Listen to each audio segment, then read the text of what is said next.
د پښتو لیک لوست درنو مینوالو تېره ویډیو کې پر هغو تورو خبرې وسوې چې له ت مخکې راځي ګډ نه ورسره لیکل کېږي. نن بیا هم پر ت درس دی، خو له الف نه تر ی پورې دغه توري چې ت پسې وروسته راسي ورسره ګډ لیکل کېږي او په کلمو کې روښانوو.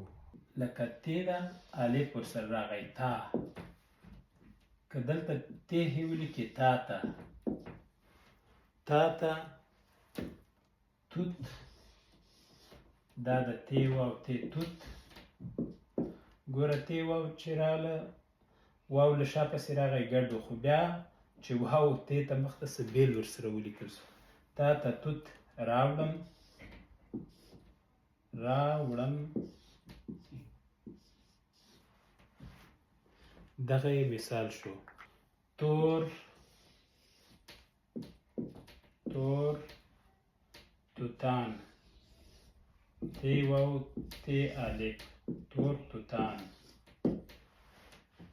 هغه بله جمله یې څنګه ده؟ له تا قربان. متل دی که نه؟ همغه یې تاسو دلته ولیکئ.